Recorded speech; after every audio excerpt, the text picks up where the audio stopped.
नेता होने के साथ साथ पत्रकारिता का काम कर रहे थे। अंबेडकर हो, गांधी हो, सारे लोग, सबको ये था कि हमें अपनी बात पहुंचानी है। और शायद आज उसी तरह की एक आज़ादी की लड़ाई चल रही है इस मुल्क में, क्योंकि इस मुल्क की जमहूरियत के ऊपर जो हिंदू राष्ट्रवाद का खतरा है, हिंदू नेशन का खतरा है, वो उसी तरह से छाया हुआ है, उसी तरह से उसने हर कोने और कोने कतरे पर कब्जा कर लिया है। शायद आज़ादी से पहले था कि नहीं पता नहीं, लेकिन आज हम तो ज़रूर फील करते हैं as a journalist, as a Indian citizen, as a Indian women, I feel it very strongly that the threat is of our survival. It is not only of Muslims, it is not only of Christians, it is not only of minority, it is of every individual who want to have a free and independent life. क्योंकि आज की तारीख में जब सैफ अली खान पर जानलेवा हमला होता है, तब एक भी मीडिया बड़ा घराना जो कॉरपोरेट है, गौदी है, उसे हेट क्राइम से कनेक्ट करने की हिम्मत नहीं रखता है। मैं रोज एक प्रोग्राम करती हूं, हेडलाइंस मैनेजमेंट, इंस्टाग्राम लाइव करती हूं, जिसमें मैं जितने अखबार मिल सकते हैं उनका एनालिसिस करती हूं कि किसने कहां कैसी हेडलाइंस की है, जानबूझकर। और आप हैरान होइएगा कि कहीं से भी किसी भी मीडिया घराने को कुमार विश्वास याद नहीं आए। मीडिया के बिना, मीडिया अगर नहीं है, जिस भी मुल्क में मीडिया नहीं है वहां पर जमहूरियत नहीं है। ये अब डेफिनेशन किसी डिक्शनरी में लिखी है कि नहीं, लेकिन हमारे जहन में लिखी है।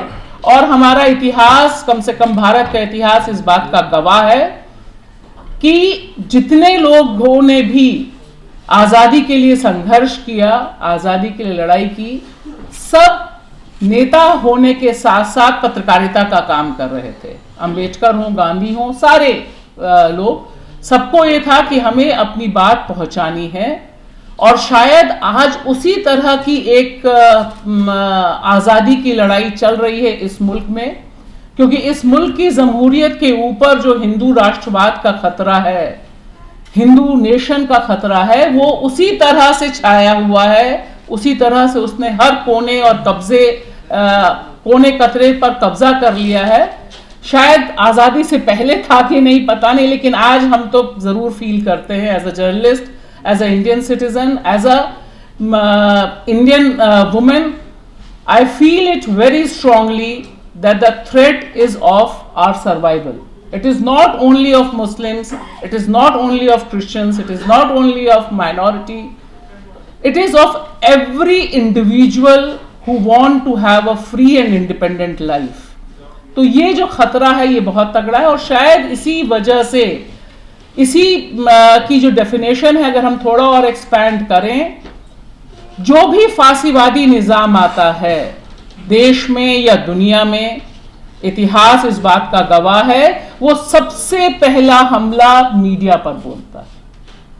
और ये उसका टेस्ट केस है वो कि कितना बड़ा वो फासिस्ट है, कि जितना बड़ा फासिस्ट होगा उसको सच सुनना, उसको जनता की आवाज सुनना, उसको जनता से रूबरू होना सबसे ज्यादा दुश्वार होगा।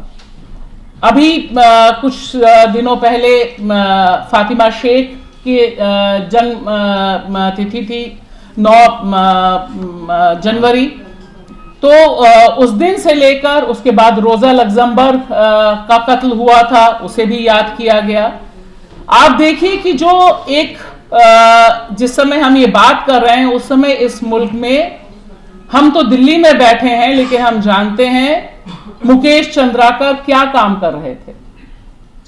मुकेश चंद्राकर किसी मोदी योगी से नहीं भिड़ रहे थे, सरकार के खिलाफ काम नहीं कर रहे थे, वो एक भ्रष्टाचार का केस उजागर कर रहे थे। Young journalist from Chhattisgarh, he was killed brutally, मतलब कल्पना करने पे भी सिहरन होती है कि इतनी ज्यादा नफरत उस नौजवान 36 साल के पत्रकार से थी वहां के स्टेट को, सिर्फ इस वजह से कि वह अपना पेशा का काम कर रहा था, अपना एज अ जर्नलिस्ट ही was trying to expose the corruption.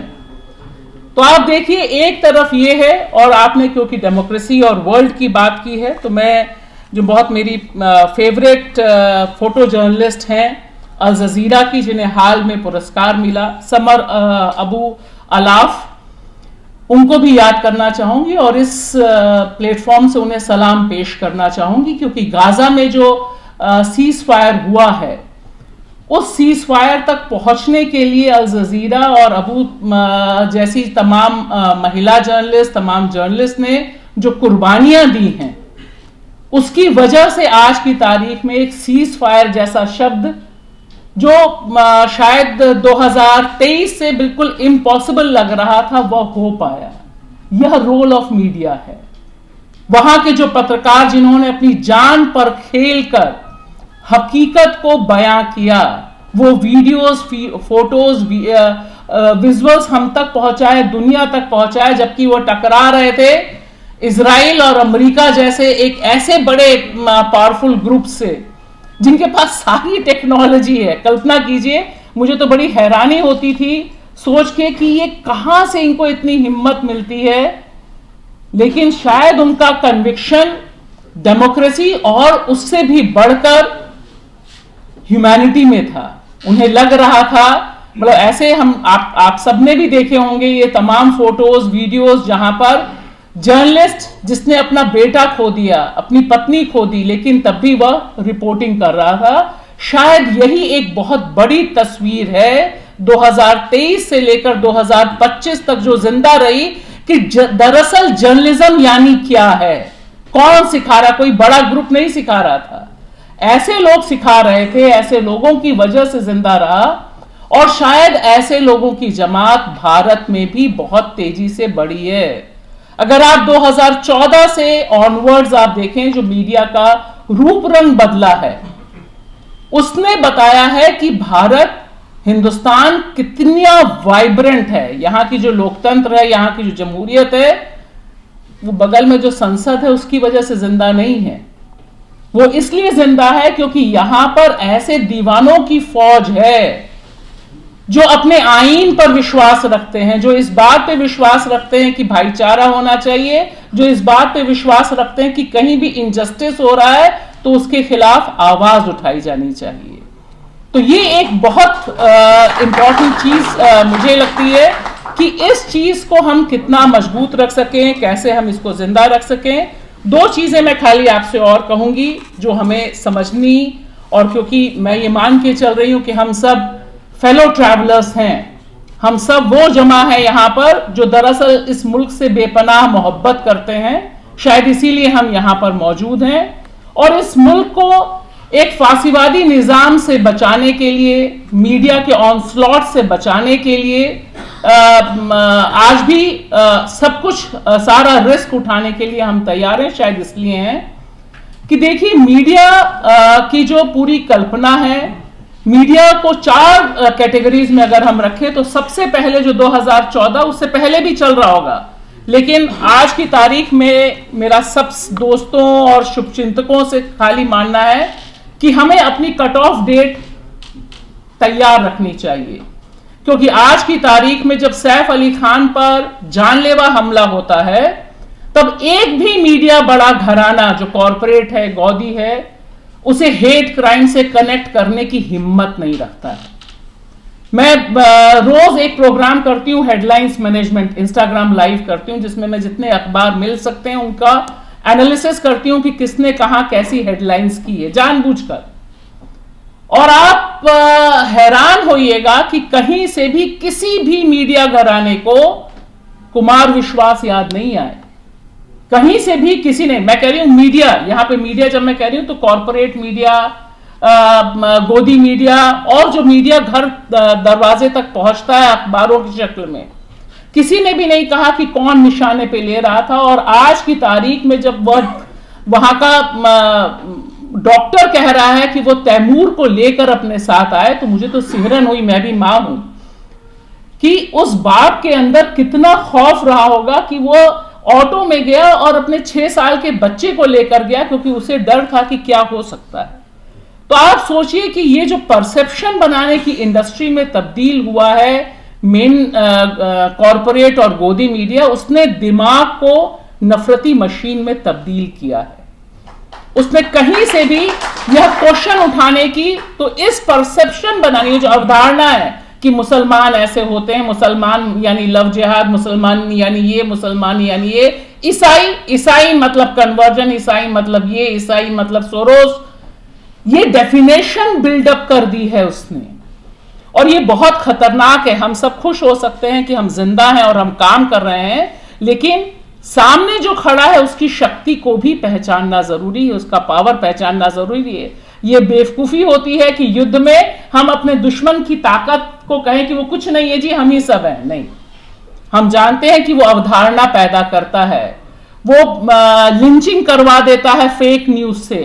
तीसरा जो बड़ी चीज है, जो फेक न्यूज का जस्टिफिकेशन है, फेक न्यूज चला देते हैं लेकिन एक भी चैनल माफी नहीं मांगता है। पूनावाला को माफी इसलिए मांगनी पड़ गई क्योंकि वोट का सवाल था, पूर्वांचल हाथ से निकल रहे थे। तो ये जो 3-4 चीजें हैं जो आज की तारीख में एक इंडस्ट्री के तौर पर है, मुझे लगता है बतौर मीडिया कर्मी हम सबको एक दूसरे की कड़ी से कड़ी जोड़कर खड़ा होना और यह सोचना कि हम कैसे बेहतर ढंग से ये जो नफरत की इंडस्ट्री में मीडिया तब्दील हुआ है उसका काउंटर कर सकते हैं। अगर मिलर टाइम्स अच्छा काम कर रहा है तो मेरी जिम्मेदारी as a journalist, as a Indian citizen बनती है कि मैं उसके अच्छे काम को सपोर्ट करूं, आगे बढ़ाऊं। और मुझे लगता है जब तक हम ये एक कड़ी से दूसरी कड़ी नहीं जोड़ेंगे, हमारे पक्ष में बहुत पावर स्ट्रक्चर आ जाएगा, ऐसा नहीं होगा।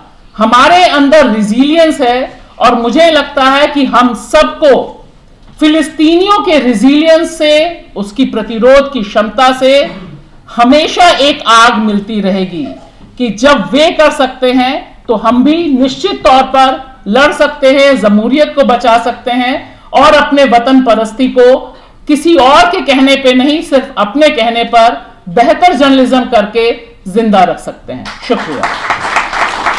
नेशनल दस्तक की आपसे गुजारिश है कि अगर इसको बचाना चाहते हैं तो नेशनल दस्तक को सब्सक्राइब करने के लिए रेड कलर के सब्सक्राइब बटन को दबाएं, फिर बेल आइकन की घंटी दबाएं। नेशनल दस्तक को बचाने के लिए बहुत जरूरी है कि हर खबर को शेयर करें, लाइक करें, कमेंट जरूर करें।